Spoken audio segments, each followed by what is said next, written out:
Hey there, hi there, hello there, good morning, and welcome back to Inner Drones at Dawn podcast. Great to have you out there. Just a reminder, this is live, so please engage with us, ask us your questions, give us positive encouragement. We love to see that. So welcome back, and this week, this is a continuation of our diversity, equity, and inclusion themed month, and today we are focused on global diversity. What a pleasure and privilege it is to have Eszter Kovacs with us here today. Eszter was the former Secretary General of the Global Unmanned Traffic Management Association, GUTMA, and she now is CEO of her own company, which we're going to talk about, Manageld, and also is co-leading DroneTalks Academy. So we've got so much to talk about. Welcome to the podcast, Eszter. Thanks, Dawn. It's a pleasure to be here, and it's a fantastic topic. So I feel really privileged to talk to you about diversity in the drones UAM ecosystem. So yeah. Well, awesome. And for those that don't realize this, Eszter is actually coming at us live from Switzerland. So way across the pond there, and they're doing some amazing things out there in Europe. And so let's just jump right in, Eszter. Let's talk first about GUTMA and your experience there. Can you tell us a little bit about that mission? Because, you know, the first word of the title is global. So tell us about that. Yes, so the Global UTM Association is global, as mentioned. They have 30 members across the globe, mostly UTM companies, but ANSPs, drone manufacturer, researcher bodies, and, as mentioned, covering the whole globe. So they have African, Asian members. And I should say that they do a pretty good job. The association was established around 5 years ago, and they grew rapidly. Currently, they have 9 board members. For example, Google and AirMap are the presidents, Ronaldo Negro from Google and Sebastian Babayars from AirMap. And also there is Airbus and Invalid, the Australian ANSP. So the association is definitely a strategic partnership point for the stakeholders to get together and try to find a solution regarding traffic management, unmanned traffic management, which kind of pleased everyone in the ecosystem and try to work together. And because it's a really diverse organization, it has its own challenges, I should say that. And but I think we will deep dive on this topic. So I love to mention that, however, I'm not a Secretary General anymore of the association, but my startup runs the marketing and communication stream of the association. So we are still very heavily engaged with them. And yeah. No, well, thank you very much for that. And, you know, I want to stick with that a little bit more and ask you, why do you think it's so important that these discussions are global versus just localized? I think there are multiple reasons. For first, I think companies want to create products to be able to implement and to be used everywhere globally, right? So the companies don't want to stay local. They want to create revenue, scale. So how can you be globalized as a startup if you don't listen to the whole stakeholders globally? The people who are going to use your service, who are going to use your product, who will be your ecosystem when you will scale and grow. You know, you must engage with the people who will be using your product. Otherwise, you're always going to be a local business. And, you know, this is not how any of the business owners want to go. So if you want to be global, you need to be engaged with global stakeholders. I think that's the first. And on the second hand, you know, Global UTM Association is about designing an unmanned traffic management system which is harmonized with ATM systems. For that, we talk about a lot of cross-country flights. We talk about operations from America to Europe, you know. We talk about cross-continent operations. So you must, again, engage with the stakeholders to be able to understand their needs and to be able to kind of create something which is usable for their needs. Yeah, absolutely. And Eszter, you've been involved in Goodman. We're going to talk about your company and some of your current enterprises. But tell us a little bit about yourself. How did you even get involved in this ecosystem? So, long story short, I'm an engineer, which is maybe surprise for a few people here listening. So I finished in Hungarian National University as a safety engineer in the military. But I decided I don't really want to engage, in that direction in my career, and I wanted to go to the civil sector.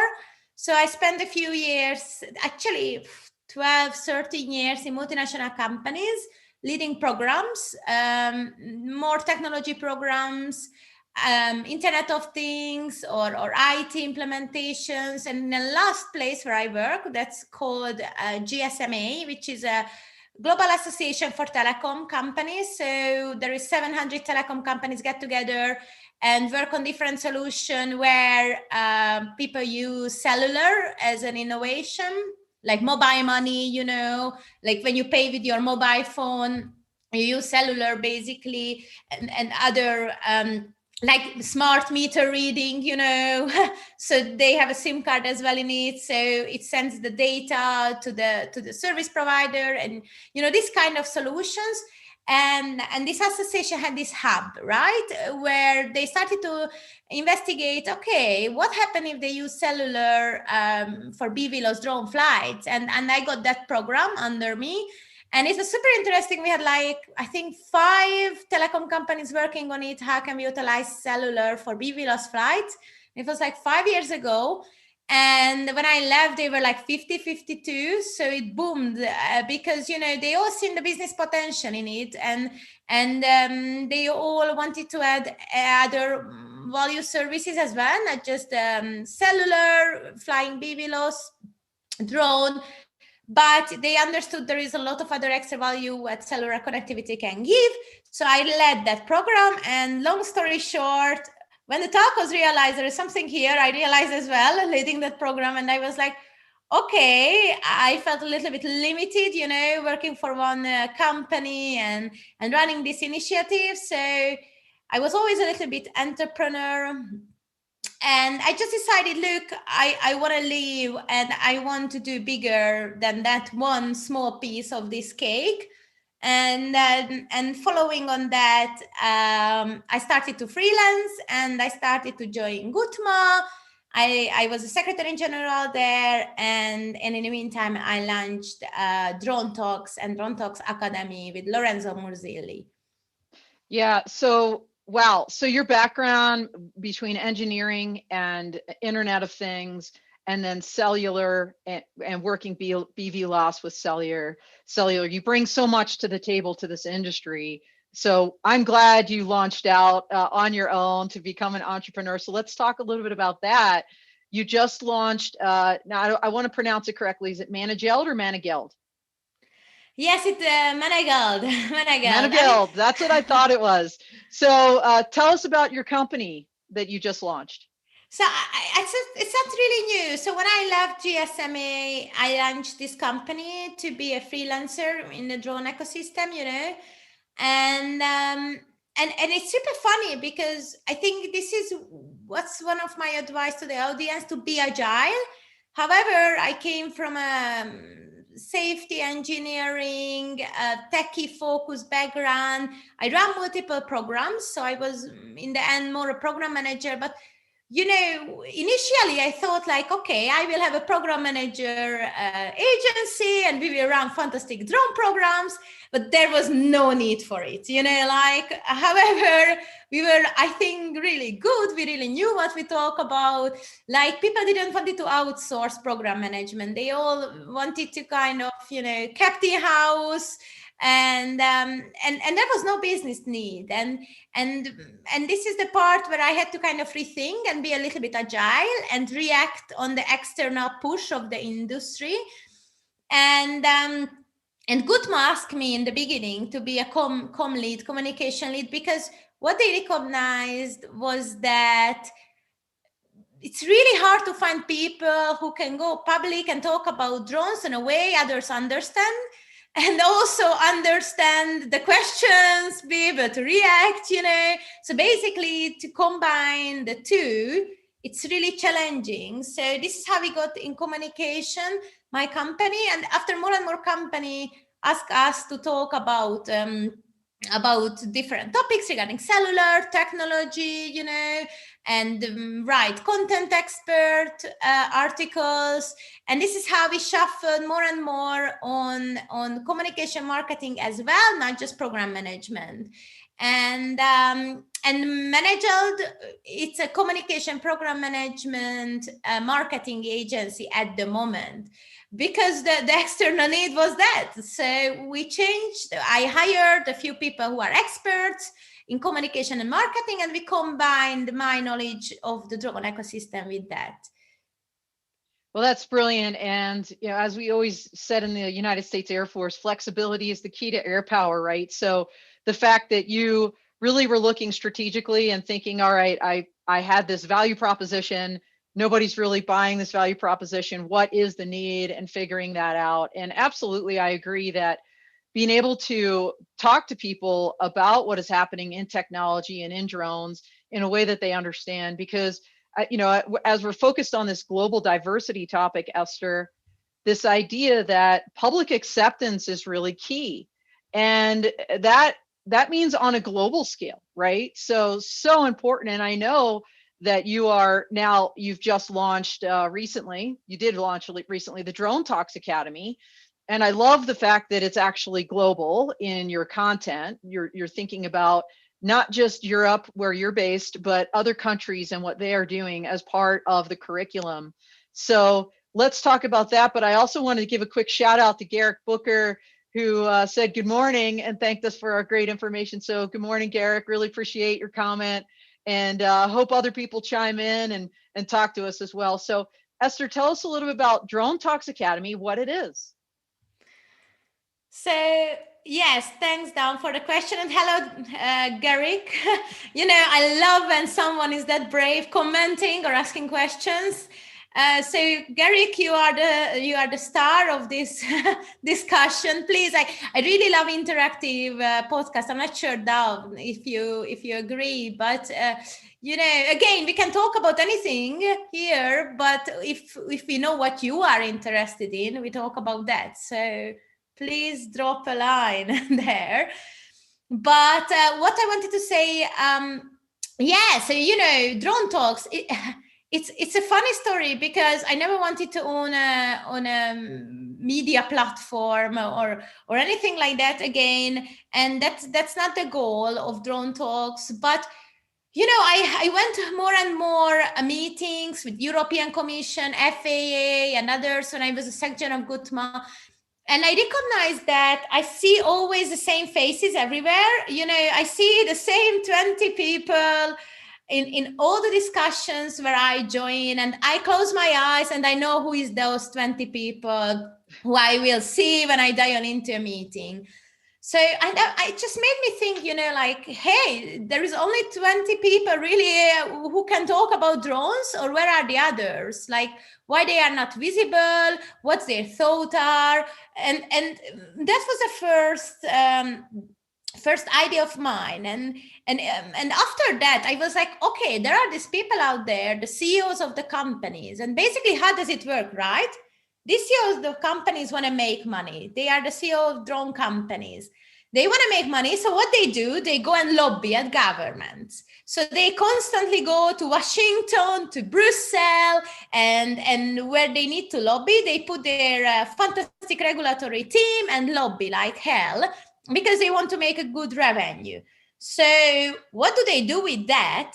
They influence the whole market, because basically, if they lobby enough strong, it decides the regulation, what is going to be good for their company. But by the way, it's going to decide the whole country. It's going to decide everything, how drones going to integrate to the air traffic management system, because obviously the regulator are going to listen to the industry. They have open discussions. They want to know what the industry needs. They want to enable the industry on some level. Of course, keep in mind safety, but because of that, I was like, okay, these people are the ones who are going to decide what's going to happen with drones, UAM and UTM. Why do we hide them? Why we don't know who are the CEOs of these companies?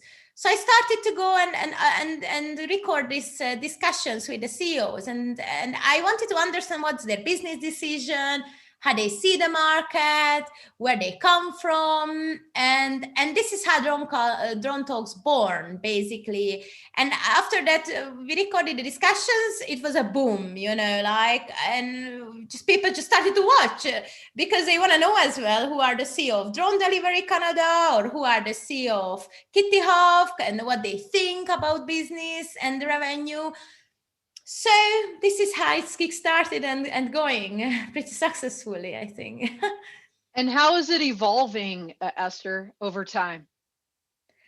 Hi, Scott. Sorry, before I reply, I see someone else commented. Great, Scott. You are fantastic. Yes, exactly. We need to empower more people, a voice. Otherwise, only one or two gonna influence the regulation. Totally agree. So DroneTalks is going great. It's just booming unexpectedly. So we had to hire people. We had to kind of work better quality of the videos to get better that side as well. And it's going really fantastic. So following on that, Lorenzo Murzilli, who used to work for a Swiss government, maybe the guests know him. He is the leader of the JARUS Working Task 6, which came up with SORA. And he is also involved with a lot of initiatives. He left the government. So I asked him, hey, do you want to join to DroneTalk? And basically he set up his own consultancy focusing on regulation and certification. So he said, okay, let's do something here. And this is how we launched DroneTalks Academy, which is a diploma program, 7-day diploma program. People who are already kind of in a drone ecosystem, but want to understand better regulation, privacy, hardware, software, business opportunities.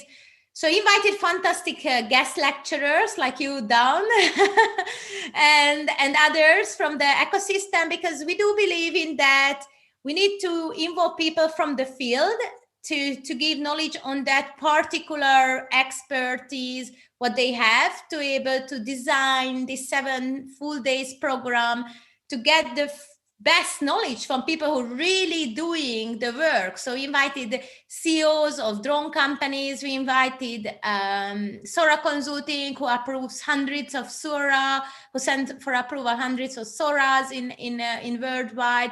We invited startup owners, as I mentioned, and aviation company owners to lecture the classes. So basically, this is how it evolved. Now we have an academy program for 7 days, which gonna kickstart now in April. And we also aim to have a networking part of the academy program. So we don't believe in this one-way communication where we go tell you what's going on, more like an interactive small group discussions with maximum of 5-7 participants, and have close connections together with the guest lecturers and the participants to really reply on their needs. So this is how we build up basically the academy program. I love that, because it really ties into what you said earlier about empowering people to go out there and have these discussions, right? Engage. And to Scott Schofman's point, thanks, Scott, for chiming in, talking to regulators. I think that is so important. I mean, I think with you, Eszter, on a number of Facebook forums, we've got LinkedIn and a number of ways that we communicate with people to get that word out as to kind of what is the latest, what is going on. And I think you know this, Eszter, that I teach at Colorado State University, Pueblo. And one thing I tell my students is, and I really try to instill this in them, go to the primary sources. If someone's talking about a regulation or a law, crack it open yourself. Don't be afraid to do that. You don't have to go to law school. I mean, you're not a lawyer, Eszter, right? You're an engineer, but you're an expert in the regulations. And it's because you just take the time to read them, Sometimes they're frustrating and not, not very well written, but you can usually get the point, and really educating yourself and diving deep into those books. And what you're doing with DroneTalks Academy to have those conversations and to empower people to do just that globally is wonderful. So without revealing too much of your secret sauce there, Eszter, can you tell us a little bit about like the global content that you expect to have? You mentioned a little bit about the global faculty, but what are the topics and what are the things that you want people to really dig into in DroneTalks Academy, your certification class? Yes, so this academy is really, really interactive. I think that's the first point what we need to talk about. So we have 4 modules, and starting with the regulation, exactly, Dawn, as you mentioned, I know the regulation because I must know, because that decides my revenue next month or the next year or in 2 years. So if you think you don't need to know the regulation and influence it, you're making a big mistake. and you have to wait to go.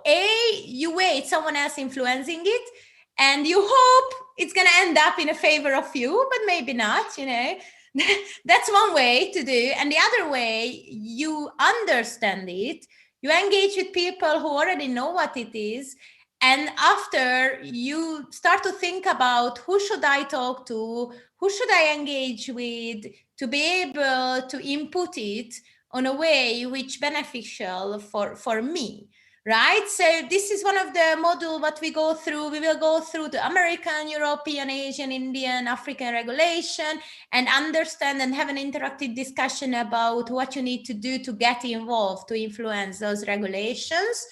We will have a hardware day, hardware software technology day, where we will talk about what is basically behind the hardware, software, very high level only. We don't go too deep, but we understand if you don't get the point how these technologies build on each other, you will be not able to design something or create a service which can, connect to the drone or connect to the whole product. So we will go through that. The third day is operation.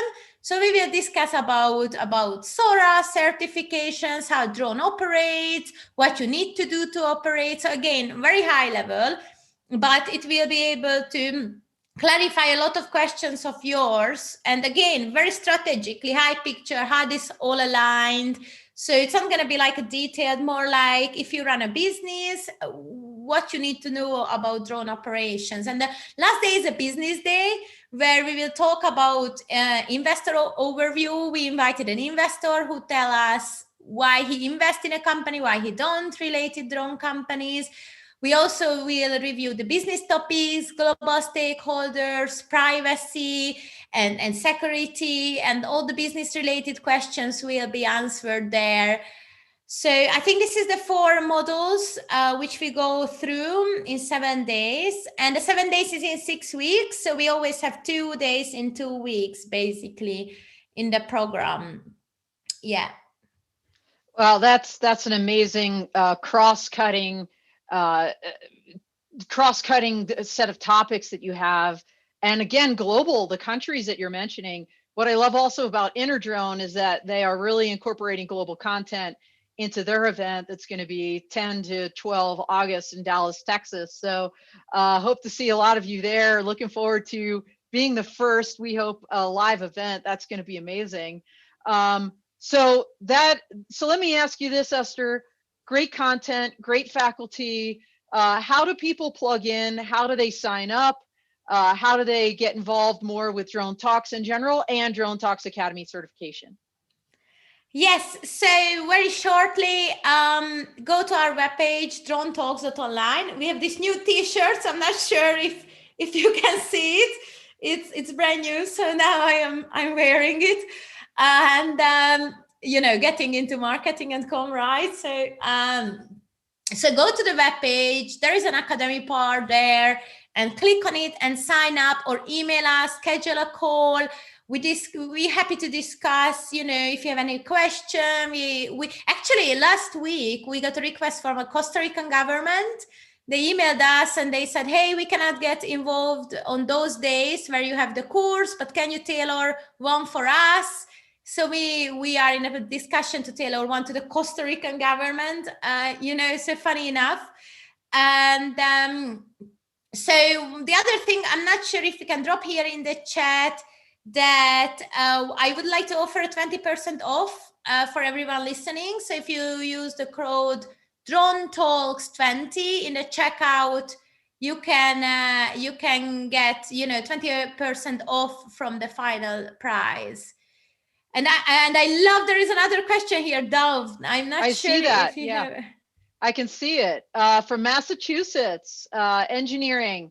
So would you expect it to be easier for manufacturers to update their firmware to add remote ID, or for third-party companies to manufacture remote ID modules for older drones? So the question is, in Europe or in America? I am not sure. My guess is, since he's coming from Massa, I think it's a he. I'm not sure, so I apologize. It's very tiny and it's like a handle. So I'm assuming US, but I don't know that it really matters, honestly, because if you have an external module versus updating firmware, I think, again, of course I can reply as an engineer, but regulation is the question, because engineers meet with the regulation, right? So I can design you anything and I can say of course it's easy, but you need to meet with the regulation. So regarding remote ID in Europe, the regulation is if it's use space, it should be cellular. The regulation came out like 2 weeks ago. And it says if it's use space, it should be a cellular, which means you need to have a SIM card in that modem, what you ask.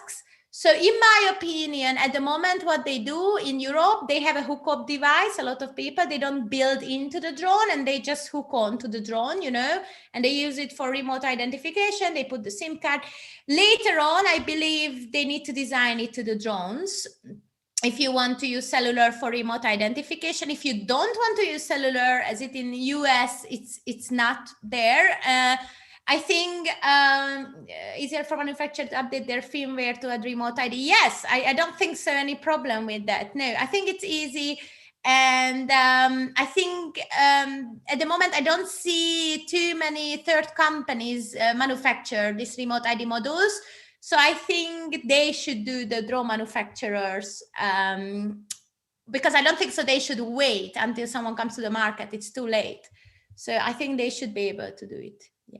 So this is exactly the kind of dialogue that I expect you'd have as part of your DroneTalks Academy. And so we have just a few minutes left, Eszter. Let's just call it your 30-second elevator speech. What do you want to leave the folks here with before we do a couple ending announcements and dial off for the day? So I think we talked enough about diversity. No, we haven't talked enough about diversity. And I think my message here is, you cannot build a company, a product, or you cannot lead a program with the same people like you involved only. So you're never going to be able to sell your product or provide service globally if you're not enough diverse. To being diverse, you need to involve to the discussion different background people, different color people, and different age people, young, old. And I think that should be the takeaway here. If you talk about diversity, think globally, because it's your own benefit. It's not a favor what you do to me or to anyone in the planet.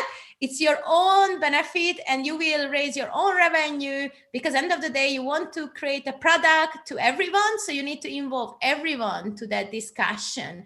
So think in the light of that. Yeah. Think globally. I think that's your bottom line takeaway, and absolutely agree, which is exactly why you're the perfect person to have on this podcast this morning, Eszter. So thank you so much. Thank you, everybody that's out there. We're continuing on next week with actually a global company, Skydio. They will be talking about their diversity, equity, and inclusion initiatives. So, and as you know, they're doing incredibly well in the United States with their autonomous drones. So one extra bonus podcast coming up, by the way, everybody. You're going to see a screen here in a second. But this Saturday, the 20th of March, I'm going to be beaming live from the Wings Over the Rockies Museum here in Denver, Colorado. It is their Women in Aerospace Showcase as part of Women's History Month. And so we're going to have amazing people on there, folks like Vic Moss from the Drone Service Providers Alliance.